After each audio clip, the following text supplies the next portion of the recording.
Welcome to the New Planner Podcast, where it's all about helping you successfully enter the financial planning profession and accelerate your financial planning career. This podcast will help you understand the profession, become familiar with the various career paths available to you, and avoid the mistakes that limit your success. Join your host, Caleb Brown, to explore the human side of creating a successful planning career through interviews, personal experience, and insights from the trenches. Let's get started. Welcome to the 230th episode of the New Planner Podcast. This is Caleb Brown, your host. My guests today are Victor Colella, Wealth Advisor, and Courtney Cubbin, a Senior Financial Planner at Woodward Financial Advisors. Victor and Courtney joined the show today to share how they started in the financial planning profession and have grown their careers. Courtney shares how financial planning was not even on her radar, but she knew she enjoyed numbers and working with people. She then talks about how she found her internship at a wealth management firm, and then how she got hired at Woodward, how she was able to work her way up the career ladder, and the challenges she faced to make it to where she is now. Victor shares how his father's career as a financial planner shaped his perspective and why he eventually joined the profession after a stint in management consulting and selling insurance before finally joining an RIA. Stay tuned to hear how Victor found and utilized mentors and why he took the role at Woodward and how he has moved up the career ladder as well. I hope you enjoy this episode with Victor and Courtney. Hey, Victor. Hey, Courtney. Welcome to the New Planner Podcast. Hi, Caleb. Thanks for having me. Yeah, thanks for having us. This is going to be a lot of fun. I know we've had to wait quite a bit because Vic, you and your wife are having kids and you're on paternity leave. And Courtney, you're studying for the CFP. Like, am I not a high enough priority for you guys? No, would it be impolite to say no, Caleb? Love it. Love it. Well, thank you. In all seriousness, thanks for getting on here. And Courtney, I want to start with you. Would you just walk us through how you got interested or how you even found out about financial planning, how you got interested, and then we can talk about how you got into the profession? Yeah, for sure. I went into college not really knowing exactly what I wanted to do. I went to a small liberal arts college in Pennsylvania, Haverford College, and I started taking some economics courses and some psychology courses, and I thought maybe I wanted to be a teacher, but then I really enjoyed the financial aspect, but then also the behavioral aspect as well with those psychology courses. So I had an internship going into my senior year of college with a wealth management firm, and I really enjoyed being able to see all of the behind the scenes and how they interacted with their clients and how much value they were adding to their clients' lives. And then I did that throughout my senior year. And then when I was looking for a job post-grad, I actually talked with Woodward Financial Advisors and a few other wealth management firms. And then I ended up working for a fund administration firm for about 2 years. So that was a great experience where I gained a lot of valuable knowledge, but it was a little more accounting based and a little more behind the scenes. And I really missed that client-facing role. So then when I was looking for my next job, I contacted Woodward again, and lucky for me, Jim remembered me. So I was able to join Woodward, and I started out in the operations department. So having that background of being able to figure out our process and paperwork and everything like that, and then happened to be in the right place at the right time, and I moved into the financial planning associate role and was in that role for about 2 years, and then just recently got promoted to senior financial planner. So being able to grow within Woodward has just been a great opportunity for that as well. Congratulations on the recent promotion. Thanks for walking us through the career track. There's a lot to unpack there, and I want to come back to that.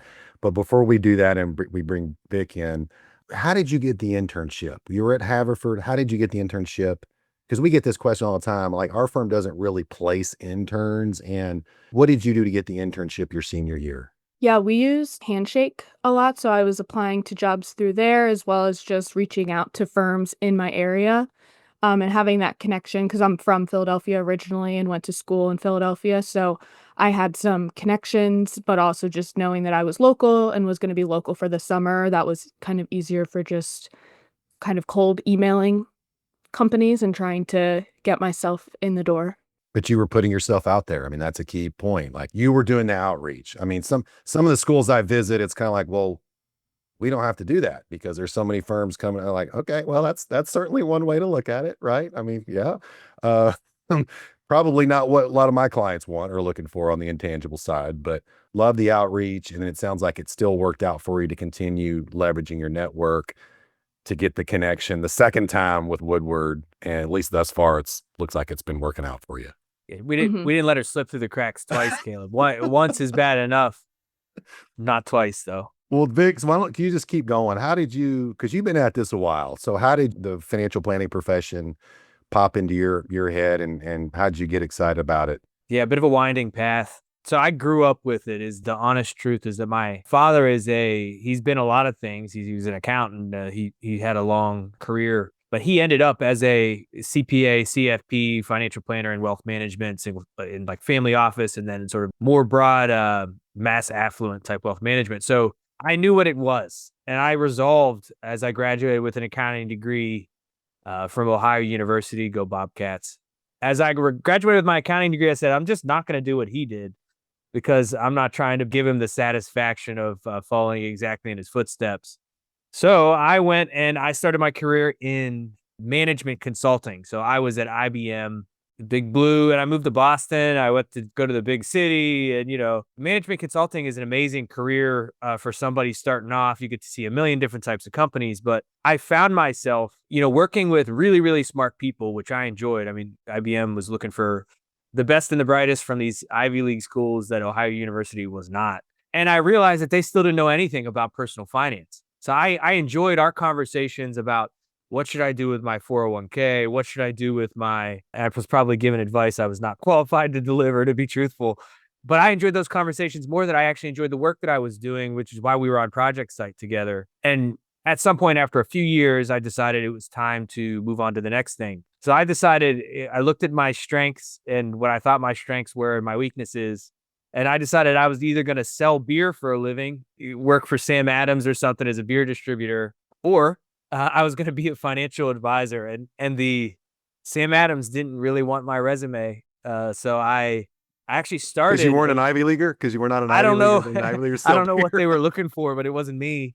So I got 0 callbacks from the beer people. So I actually started my career. I entered at New York Life. So up in Boston. So one of the highest producing offices for New York Life was up there. And the premise for me was I want to be an entrepreneur. I'm going to start my own firm. You could do it with support under sort of the umbrella of New York Life. And they had a great training program. And I sort of was interested in, you have a lot of bosses in management consulting. You have the client and your boss over here, and you're answering to a million people all at once. So I may have overcorrected a little bit.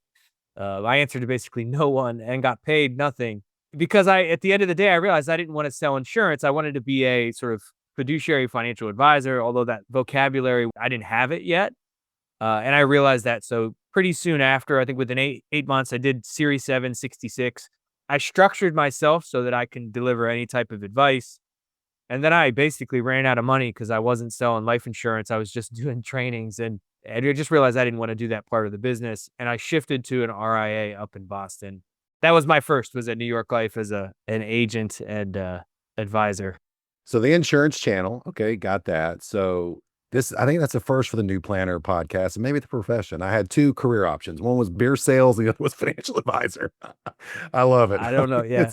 This is my 23-year-old brain came to certain conclusions that I can't totally understand today. Thanks for sharing that. And I want to come back to that and talk more about the first firm. But Courtney, let's go to you. So when you were looking to move down to North Carolina, there were a lot of other firms in the Triangle region. And I mean, like, why Woodward? I know you'd had a kind of a prior contact with them, but you were interviewing with other firms. Why did you select Woodward? Yeah, I think there's a lot of things about Woodward that they talk about throughout their interview process that at times you think they're just being fake, honestly. And until you start talking to more of the people and start working here, you realize that it is true and that the things that they're telling you in the interview, like they're not just trying to woo you as an interviewee. Their interview process can be multiple steps and you meet a lot of different people, which can sometimes be daunting or scary, especially like meeting new people and trying to show yourself to that many different people in a short amount of time.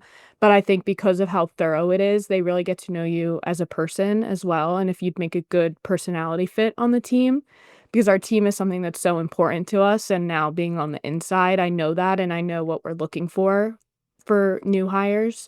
but being able to have this similar type of people together working towards similar goals, which ultimately is for our clients, I think is so important. And that was something I kind of got the feeling about from looking on their website. And we have like personal pictures on our website as well. So that kind of shows that we're not just advisors, but that we're people too. We have families and do things on the weekends. And it was nice to see like that personal touch too, because then I think that that shows that it overflows into their work as well. So it overflows into the relationships that they're forming with their clients and all the way down to the end product. And I just think it shows how much they value the people side of the industry as well, which is not something that you see at every firm. I just heard like I'm not having to work all day Saturday and all day Sunday. We actually do Yes. things on on the weekend. What role did you come into the firm as? What was your first role? I was hired for operations, so our client experience specialist. So I was working mainly with paperwork and our custodians, more like slightly on the back end, but also interfacing with clients. So it was kind of a nice intermediary step between where I was coming from, but also where I knew I wanted to be, which was an advisor. So being able to have that like high level background of why we need certain documentation and what goes into the trust paperwork that we need to set this up at our custodian. So I think having that background knowledge was super valuable to me now as an advisor to be able to draw back on that and speak more intelligently to clients about the process behind it. Yeah, you have the cornerstone. I've talked about that before. You got the building, so that way as you move up. I mean, a lot of people come out of Right. school, it's like, well, I want to be the senior planner, like what you're doing now, right? I don't want to have to do all this other Mhm. stuff. It's like, well, doesn't really work that way, and it's actually better if you do it this way. All right. So how long were you in the operations role before you moved into the advisory track? Um, like 2 weeks. It happened to Oh, be like okay. a right place at the right time. Yes. Fastest promotion in Woodward Financial Advisors history, Caleb. You are really good, Courtney. It was right place at the right time, which really worked out for me, and I think when I first applied for Woodward coming out of college, I was applying for the financial planning associate, and I didn't have the experience for that. So, being able to come back to Woodward and taking up that operations role even for a short amount of time, it really like we were talking about that cornerstone, like, the background of it is so useful, especially for new advisors who don't have any, like, real world experience to be able to have those interactions I think was super helpful. So then when I did transition into the financial planning associate role, I was able to rely on that background that I had to be able to be more successful and make the learning curve like a little less steep for myself as well. Can I praise Courtney for a minute since she won't just do it herself? So when we talked to Courtney the first time, she was coming straight from college and didn't have a lot of those sort of skills and experience for the role that she was being interviewed for. And then in the intermediary year or two, she developed a lot of those skills. And then the role that she would have been perfect for opened up. So we just got so lucky in that she was really ready for that next step. But then the role that opened up, she was almost going back to where she was 2 years before. So good things happen to good people. She got promoted in 2 weeks. Well, I said this all the time to the client candidates do job. It's all about the timing, really. This is a question for both of you. And maybe Vic, you start. What skills did she need to develop in that 2 years that when she came back, she now had that said, okay, we can consider her for this? What were those? What skills?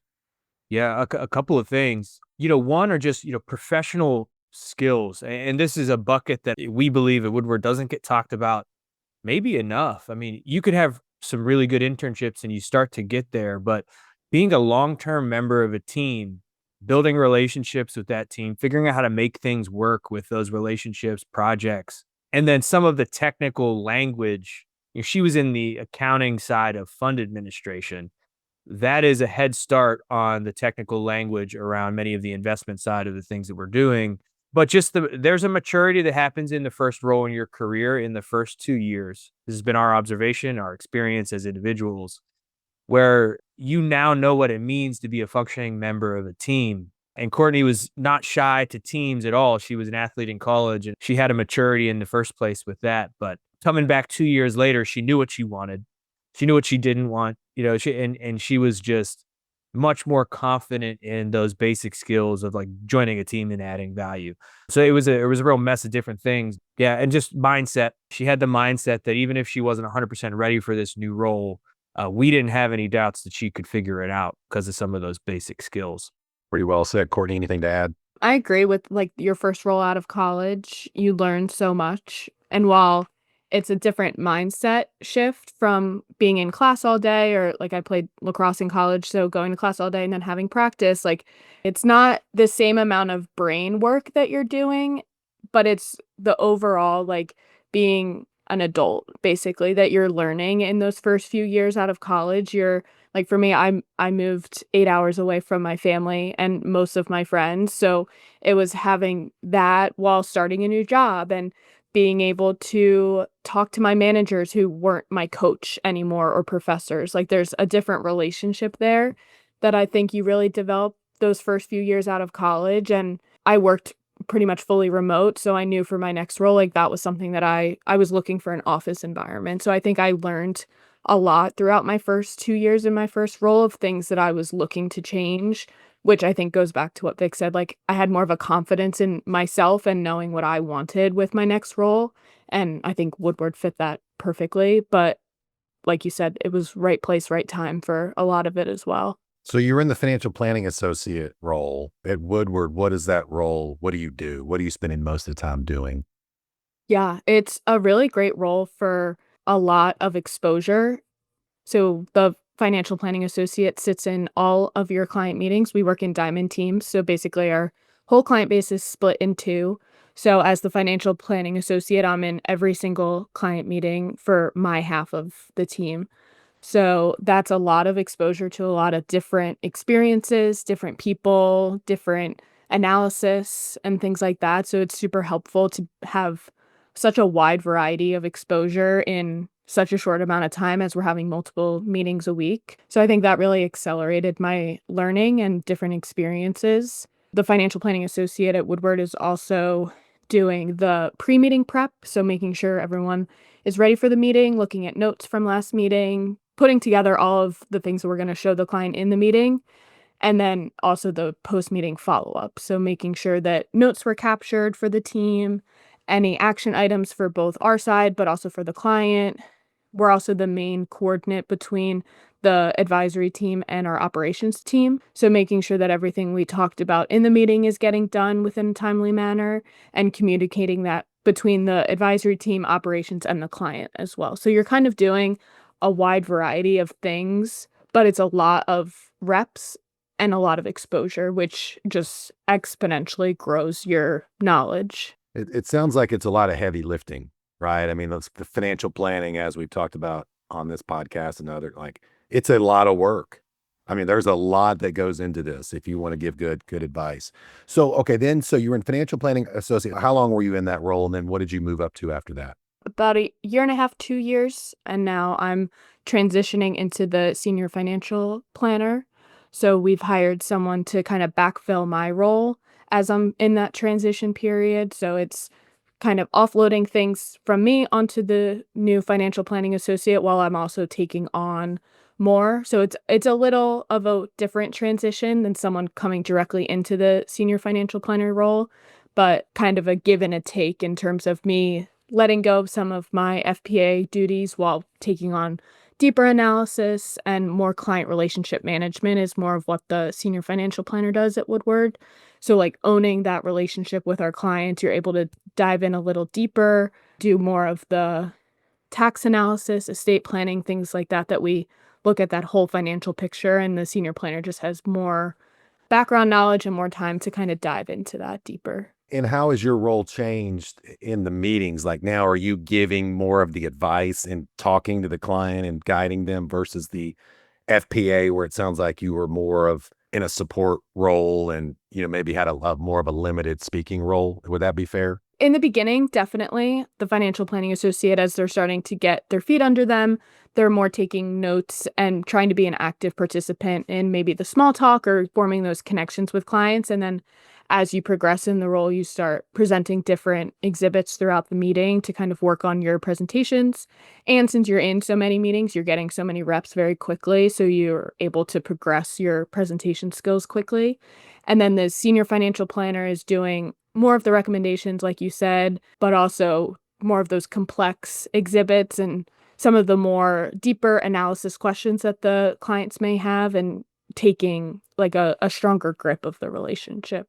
I'll add briefly, Caleb, that the way that our financial planning associate role and all of our roles at Woodward are structured is that there are levels within. So we believe that there should be no silent member of the client meeting team, but we don't want ever from day one, even when Courtney didn't know how to do anything, with respect, Courtney, there was a day when that was true. It's no more, but we want them to connect as a human. And then as you get to level 2 and level 3, you may be doing half of the talking or more in that meeting. So that role very quickly escalates to you're getting reps doing presentations. And how we know you might be ready to be a senior planner is when the client starts looking to you to answer the question instead of looking at me or looking at one of the senior, I'm a lead advisor, so we're looking to a senior planner member of the team. The client leads that transition, and they've been doing that with Courtney for a while, which is a testament to her contributions in the meeting. So no silent member of those meetings. I like that you said that because there's a critical time there. If you don't, I'm just thinking back when I started, like, you don't have the confidence to get in there and say something, the client just starts playing, oh, that's just the support person. They're the silent person. They don't do anything. You can fix that later on. It's just harder to unwind. So you've got to be a little careful with the optics of it. And I think that's what you were talking about. So maybe just keep going on that, Vic. Go back to your story. You got out of the insurance channel, you ran out of money, and you started with the RIA. What position did you start in, and how did you work up? Yeah, so this is up in Boston. I started at a large RIA. We had about 60 employees at the time. When I left, it had almost 100. And at that RIA, I came into we'll call it operations. So it was more client service. So it was paperwork. You were in some meetings. And I did that role for less than a year because I was very financial planning minded, right? I wanted to get into this business to do, in-depth comprehensive planning. And I happened to find my way to a firm in Boston that was mostly investment management. So that could be discouraging, but I was pretty relentless at the time. And I found out that they had some Money Guide Pro licenses that were sort of sitting there on the shelf. And I worked with 3 advisors who had about 600 households or more. I think it was actually 700 households. So a classic investment management firm type client counts there. And I just started developing and presenting financial plans to people who I thought needed it.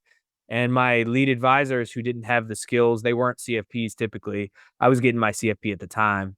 I started producing financial plans, and these clients started sending us more money to manage. And management started to notice as you track upsells, and all of a sudden it's like, well, where did these $10 million come from this month? Because they would say, oh, I didn't know you guys did this. Well, I've got this other advisor over here who's not doing anything. We're going to just consolidate all our funds here. And something clicked for management. About the same time, that firm acquired another firm of similar size, and I was a management consultant. So I put that hat back on. I helped them integrate the two, which I was just trying to get noticed by the overlords. Way to add value, man. Nice. Yeah. I didn't want to do that at all, but we bit the bullet, and they didn't have to hire some external consultants to do it. So within that first year, they basically, I won't question their judgment because it worked out for me, but they gave me a department. They said, build a department that does this for all 25 advisors at the firm, and just keep doing what you're doing. If you need to hire more people to help you do it, we'll do that. So within a year or so, we had presented another 250 or 300 financial plans. I had another 2 advisors who were sort of working alongside me, and then a handful of other younger junior advisors. I was pulling them in, training them on how to do what we did. And over a few years, it went from sort of, I guess the role was manager of financial planning eventually. And we had presented that 400 to 500 financial plans. And we had found in just pure additional wallet share for those clients, more than $100 million of assets. So it was a sort of exciting period of time to just sort of, find this untapped market within the firm. So it was just a very fertile ground, because a lot of these folks had never received financial planning before. And they said, here's a new offering that blew their minds because they had just been getting, here's what the market's been doing. We pick active fund managers. It was like that very, uh, so talk about the right place in the right time. I got thoroughly lucky, but I presented 500 financial plans in 3 years. Uh, that's if you do the math, is really high volume, but I got the keys to just completely focus on developing a skill set that some advisors never present 500 financial plans in a 30-year career. So just wildly lucky. And then I had some good leaders who just trusted me to run. And then my wife wanted to get a PhD, and now I'm in North Carolina. So that was all in Boston. But I want to stop and go back to something. Let's don't gloss over. You didn't really know what you were doing. You had some insurance, you were at an insurance firm, and then you saw the Money Guide, I think you said Money Guide Pro. Like, talk to us about developing, like just taking a risk, developing the confidence. I mean, most people go learn the financial planning from a senior person, then they kind of develop their own style. You didn't do that. You had to create this. So just walk us through those early days. so some luck. My father is one of the most talented financial advisors that I know. So I had a little secret weapon in that if I had questions and I didn't have a mentor in the financial sort of planning world, I always had one built in. So, I just hit the jackpot in that way. He gets a little cocky sometimes, so I won't be sending him this, but that was always a secret weapon. And there were advisors there who I admired and was mentored by for different pieces. So there may not have been many full package where they're super, in-depth financial planners and, have been doing it for a very long time. But there was some folks who were technically good. Sometimes my dad. There's some folks who just were great at making complicated things simple, and I bugged them until they would tell me how they did it or why they said it that way or this way. So it's almost like you patch together a good mentor from a bunch of maybe incomplete mentors. And then this is just my nature, and Courtney, don't laugh. I am relentless about getting feedback, and I'm relentless about giving it, to Courtney's chagrin. But at every rep that I did, if I didn't learn something, apply it and change it for the next one, then I wasn't satisfied that I got a full rep. So, you do that many just repetitions, you're getting feedback from the client and the advisor who's trusting you with that relationship for that engagement. So basically I would own an engagement as if I were an hourly planner inside the firm. So I was getting no shortage of feedback to calibrate over time. But yeah, if I go back and listen to myself doing some of those early ones, Caleb, I don't know. Fortunately, they weren't recorded.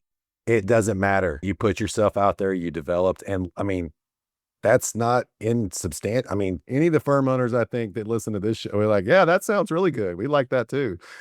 Yeah, there were 4,000 clients at the firm who many of them, it was a collection of advisors that they had, right? So we were a mutual fund picker, an active mutual fund picker. So they would say, yeah, we'll use this guy for this chunk of money, this chunk for this, this guy. So it was just fertile ground for, you bring some additional value to a relationship and they suddenly click. This was not your father's firm, was it? No, this was a firm that I found sort of organically through a recruiter up in Boston. So, the question I'm going to ask, like, I know what you said at the top of the show, like, I don't really want to follow that. But the easy way would have been to go join him. Why did you do all this? Yeah. Well, my dad's firm was in Pennsylvania. So there's different offices across Pennsylvania. So another RIA. So he was even in that side of the business. And I met and proposed to a North Carolina girl up in Boston, my wife, Lizzie. Long story short, eventually she wanted to get her PhD. She looked at UNC as one of the options. We wanted to get closer to family before having a family. And in that transition, though, I was talking to my dad about, opportunities at that firm. I also got the opportunity to work remotely and maintain my role up in Boston, but I would have been the only remote team member. I had a team that reported to me, so I decided not to go that path. But then I knew I wanted to be in North Carolina. I didn't really have interest in moving to Philly. No offense, Courtney. Go Birds, though. Go Birds. Yeah, didn't want to move to Philly. Didn't want to move back to Pittsburgh very much. So it was a life sort of led the way, I guess. And I'll always question whether working with my dad, whether we would have killed each other or whether it would have been the greatest thing that we ever did. Jury's out. I don't think you ever know that until you do it. And then just keep going. So you got hooked up with Woodward and you came in as a senior planner. You came in at a little bit higher level, I think, if I remember right. The truth is, I came in as a strategic hire without any role. Okay. So I came down to North Carolina and I started bugging Jim. I give him a hard time all the time in that he ignored at least 3 or 4 LinkedIn messages before he had I talked to Caleb about a role that I was way mismatched for. And eventually Caleb was like, this guy, you could tell me how this actually went, but this guy, he's annoying. Will you just talk to him? So eventually I broke Jim down to having a conversation. So I was looking for a very specific thing. I worked at New York Life, 400,000 employees or something. I worked at the time it was called Advisor Investments. It was 60 to 100 employees. All I kept thinking is, man, if I were here when on the ground floor, I would have structured it a little differently. I've always thought like an owner, and I was looking for someone to be a partner and to sort of help shape a firm. So I identified Jim and Woodward Financial Advisors as, wow, the same things that Courtney said about our external presence, the size, the fact that I could really be part of building something. Jim had a growth mindset and was looking for someone to help with that growth. So I got hired into the role. I think technically I got hired into the financial planning associate position, which made little sense because I didn't have any clients that I worked with because there were 2 teams. The idea that was that over a period of a year or 2, I would start a 3rd client team. This is before we were in diamonds, and start growing that 3rd client team. So adding clients, building a 3rd.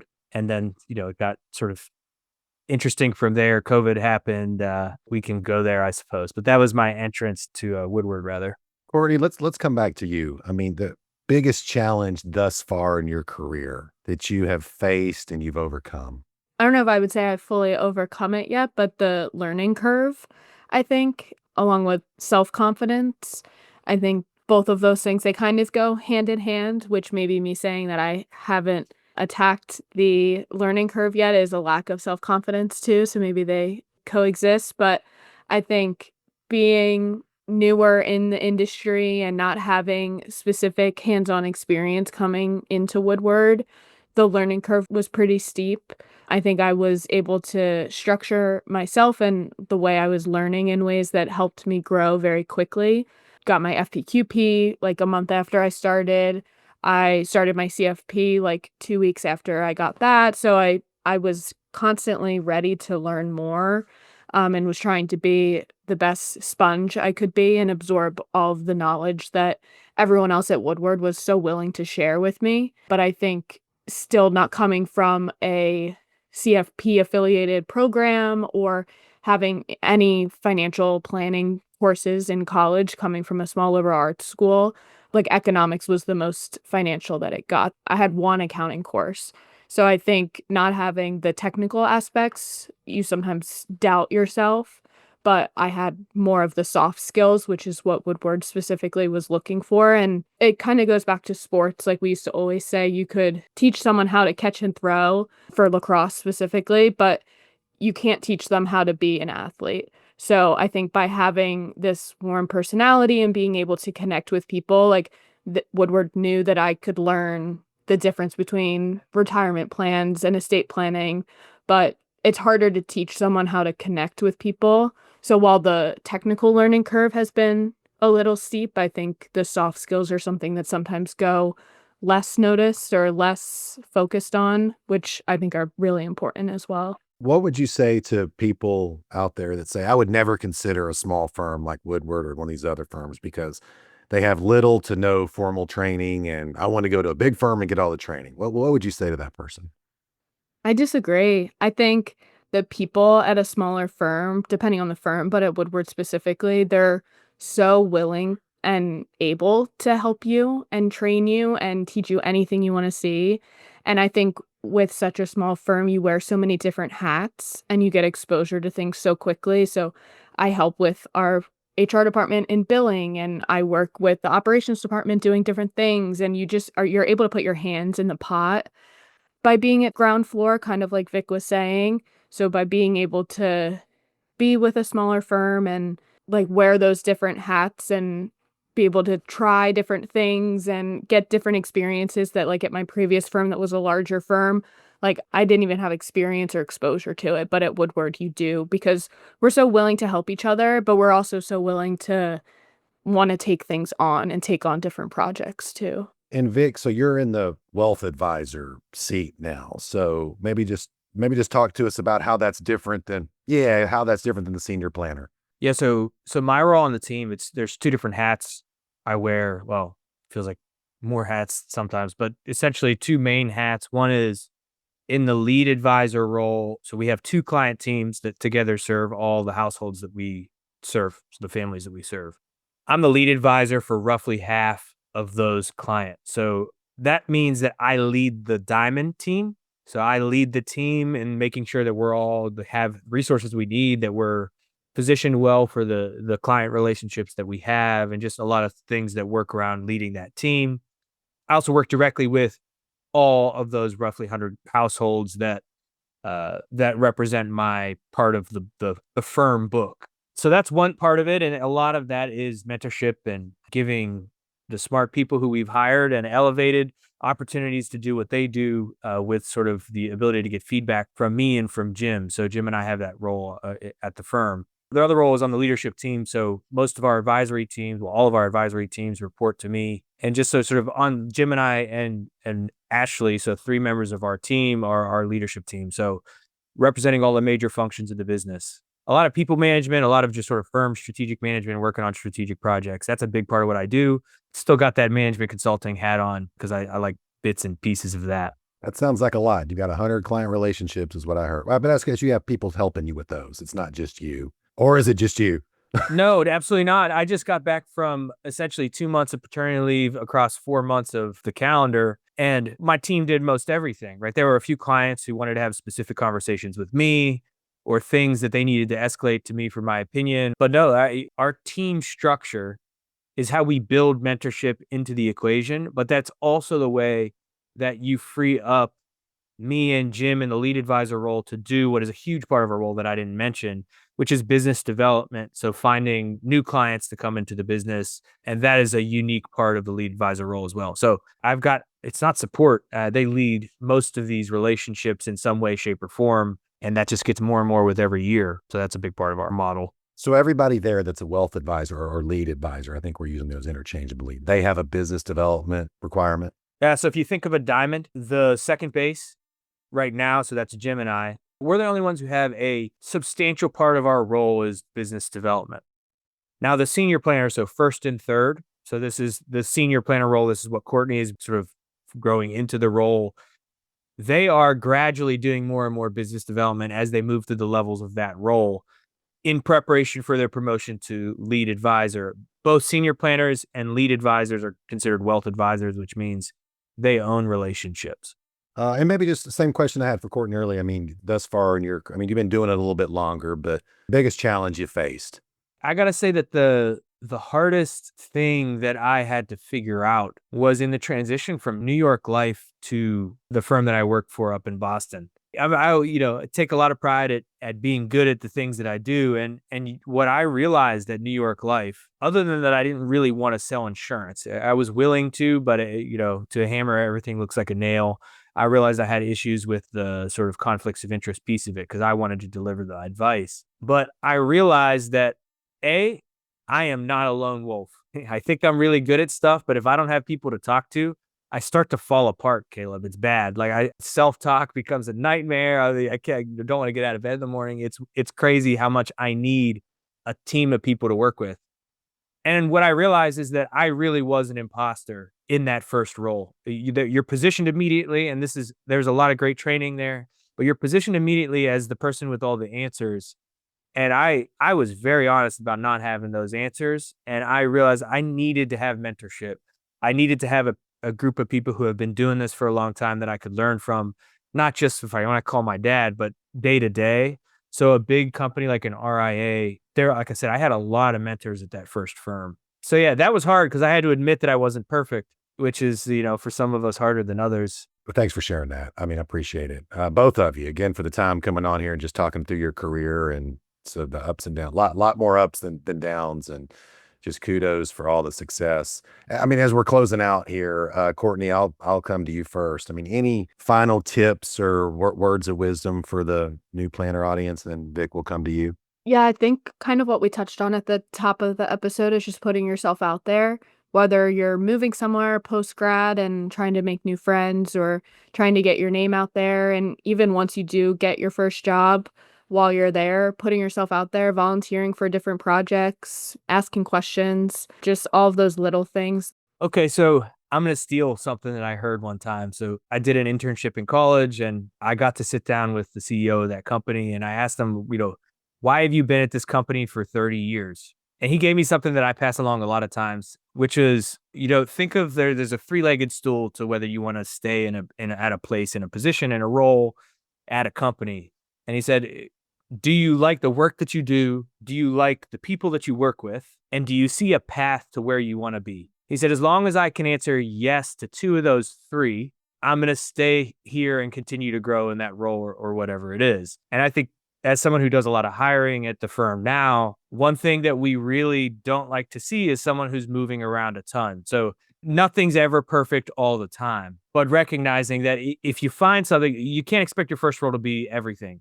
Maybe you get lucky and it is. That's awesome. But if you expect any role to be everything right away, you're just going to end up jumping around to a point where nobody wants to talk to you because they don't want to be your next 1-year stint. So my recommendation is don't expect everything. Find a place where you can learn from people, cut your teeth. You like people, you like the work, or you see a path. And after a few years, if you can't still answer yes to a couple of those, think about the next role. But it's just about getting reps, and you don't know whether you like something until you've actually done it. Otherwise, it's all just nice thoughts that maybe I like this, maybe I like that. So get out there and get some experience, because what I thought I wanted to do when I was at that point in my career, it's a lot different now. And that's because I tried a handful of different things. Guys, thanks so much for coming on the show. Yeah, thanks for having us. Thank you, Caleb. Thanks for joining us for this episode of the New Planner Podcast. If you're ready to discover the top career paths for financial planners and see which track is best for you, we created a free guide to help you. Grab your copy of the Financial Planner Career Roadmap at newplannerrecruiting.com/roadmap. There, you'll also find more tools and resources all created to help you build a successful financial planning career. Tune back in next week for another episode, and until then, we're here to help you succeed.